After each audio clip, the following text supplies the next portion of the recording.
What's up, action takers? Today we're going to be talking about myths and mistakes people make when it comes to dieting. I'm Dr. Tank PharmD, board certified practicing pharmacist and personal health coach, helping action takers like you take back control of their lives in a structured format.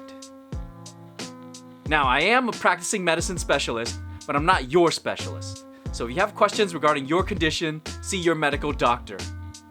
Let's get into it. So who's this video for? If you have trouble getting some weight off, or if you've got trouble keeping the weight off and don't know how, this video is for you, so watch till the very end. Before we get started, let's talk about the definition of the word diet. According to the Oxford Dictionary, one definition is a special course of food to which one restricts oneself, either to lose weight or for medical reasons. The definition, in and of itself, can create a problem on what the impression of being healthy is, because it says that losing weight is the only metric we have for being a healthy person, when that is absolutely not true. There are three problems that I see when it comes to diets.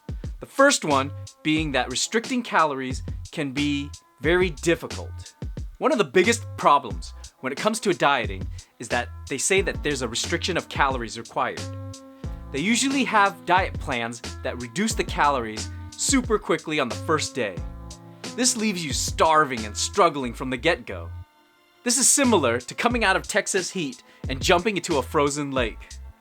It's a complete shock to the body, and your body's probably thinking it's gonna die. It's important to ease your body into the process. Your body is good at adapting, but it's gonna take some time to make that adaptation. Take the parable of the frog in boiling water. If you take a boiling frog and just throw it in boiling water, it's gonna jump the hell out.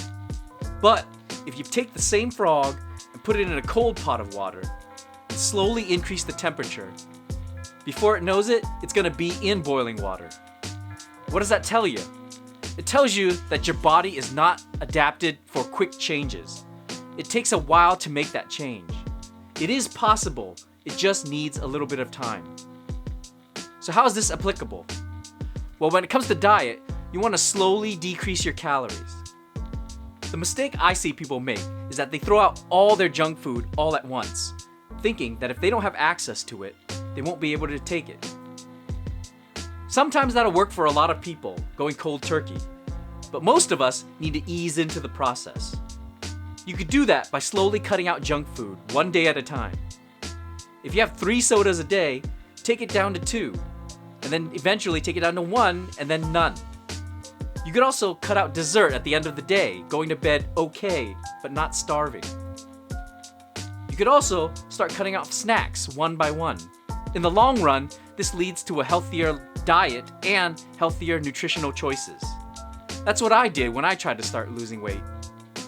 I would cut down meals slowly, cutting my snacks in half, eventually cutting out dessert and cutting out unhealthy meals.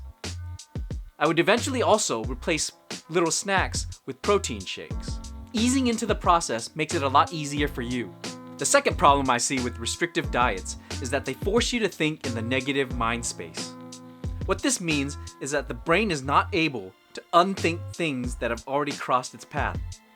For example, if I were to tell you to think of a pink elephant, what's the first thing that's going to cross your mind?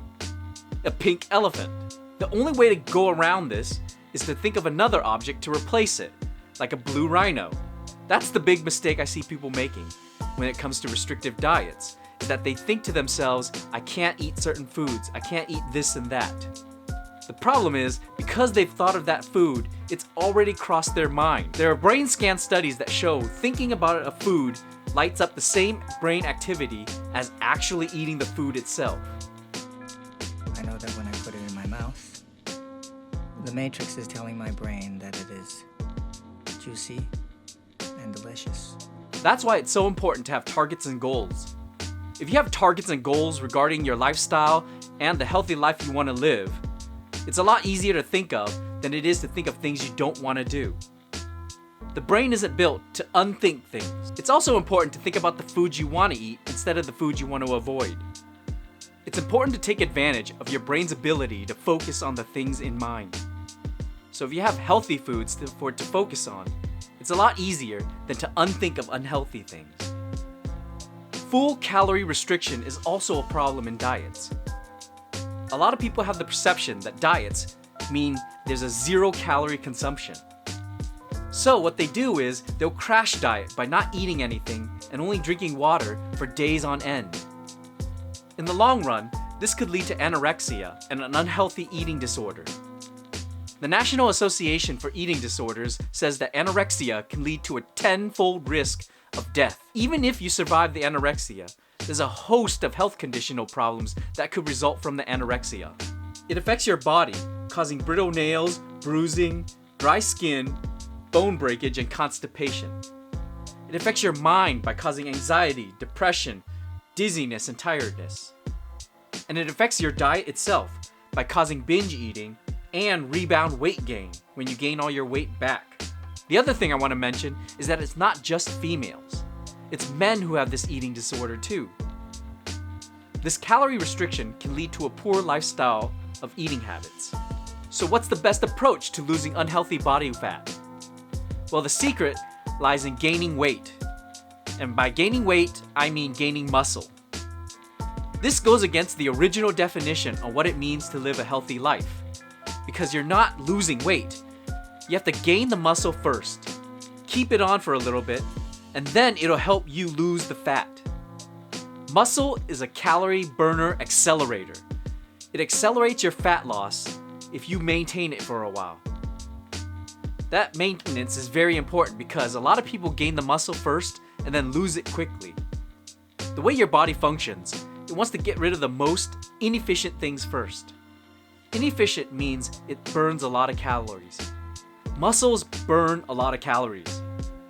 Because of that, the body wants to get rid of that first before it gets rid of the fat.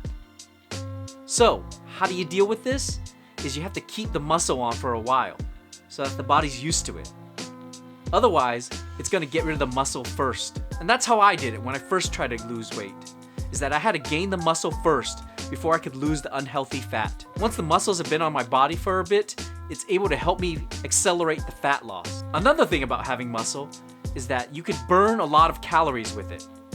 So you consume as many calories, maybe more, than you would if you didn't have muscle. So with the correction of these 3 problems, you can take more control of your diet.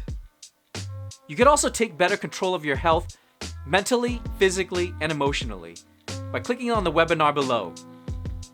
That's it, guys. Stay healthy.